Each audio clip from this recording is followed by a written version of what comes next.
안녕하세요, 선생님. 서울에 살고 있는 60대 부부가구입니다. 현재 살고 있는 집과 점포 임대소득 100만 원 이외에 다른 특별한 소득은 없어서 기초연금을 꼭 받았으면 좋겠습니다. 그런데 궁금한 것이 있어요. 저희 부부는 현재 월세를 받고 있는데 임대사업자 등록을 하지 않았거든요. 임대사업자 등록을 해야 필요경비를 공제받을 수 있지 않을까요? 그리고 기초연금에 포함되는 소득에 대해서 쉽게 정리해 주셨으면 좋겠어요.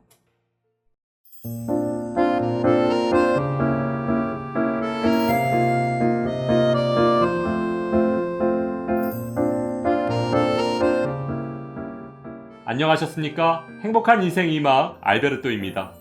오늘 의뢰인 부부의 경우처럼 기초연금 신청을 앞두고 임대소득, 이자소득, 연금소득 등의 기타 소득 때문에 걱정하시는 어르신분들이 많으신데요.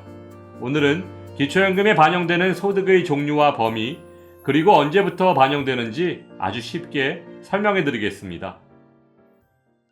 오늘 기초연금에 반영되는 소득의 종류와 범위에 대해 설명드리기에 앞서 2024년 기초연금은 신청인의 소득과 재산, 그리고 부채까지 모두 반영한 소득인정액이 단독가구 213만원, 부부가구 340만 8천원 이하여야 받으실 수 있는데요.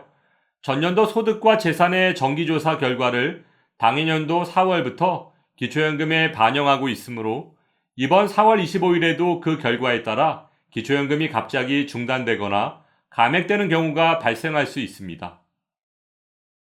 또한 기초연금 수급자 선정에 반영되는 소득은 소득평가액을 의미하는데요. 이는 기초연금 신청자의 모든 소득을 합산한 금액이 아니라 각 소득별로 기본공제와 추가공제, 그리고 필요경비까지 제외하고 남는 소득의 합계를 말하는 것입니다. 따라서 소득을 어떻게 관리하느냐에 따라 기초연금 수급 여부가 결정날 수 있습니다. 2024년 현재 기초연금의 소득평가액에 포함되는 소득은 근로소득과 기타소득, 이렇게 두 가지로 나눌 수 있는데요. 먼저 근로소득은 기본공제 110만원에 추가공제 30%를 부부 각각 적용받을 수 있으며 세전소득을 기준으로 반영된다는 점 꼭 기억하시기 바랍니다.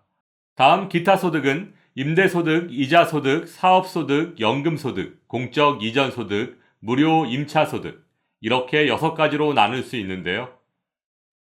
첫 번째 임대소득은 부동산, 동산, 권리, 그 밖의 재산의 대여로 발생하는 소득을 말합니다.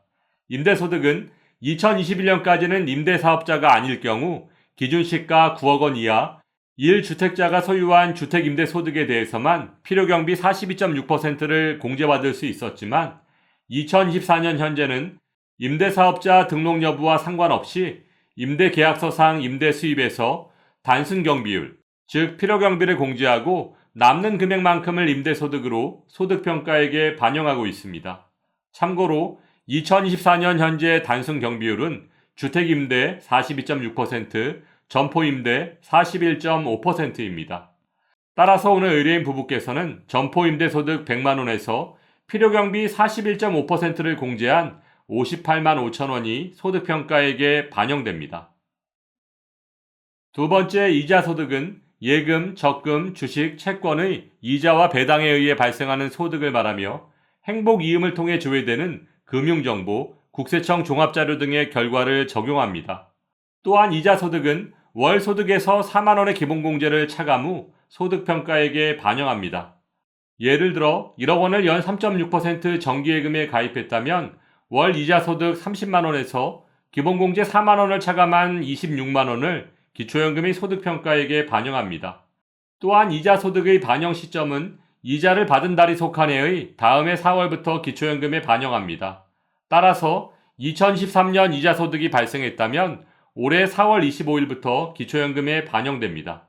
물론 정기예금 1억 원은 기본공제 2천만원 차감 후 금융재산에 포함되겠죠.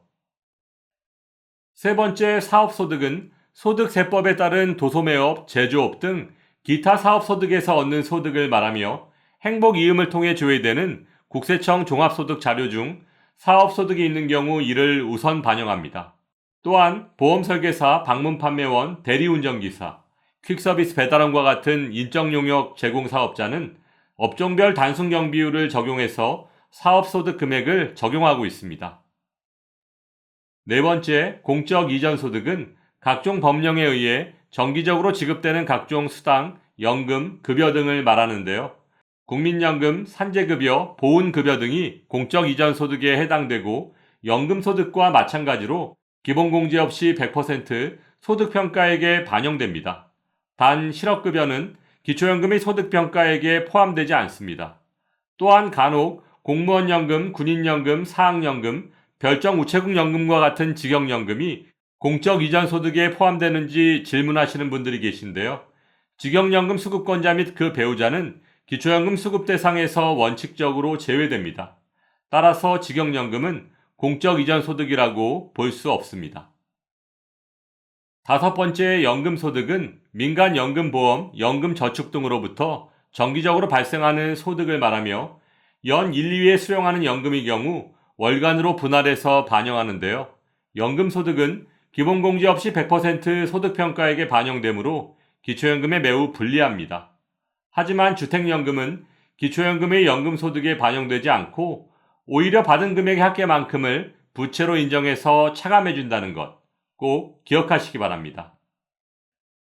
마지막 여섯 번째, 무료임차소득은 자녀 소유의 고가주택에 거주하는 본인 또는 배우자에 대해서 임차료에 상응하여 소득으로 인정하는 금액입니다. 여기서 자녀 소유의 고가주택이라고 함은 시가표준액 6억 원 이상의 고급주택을 말하는데요.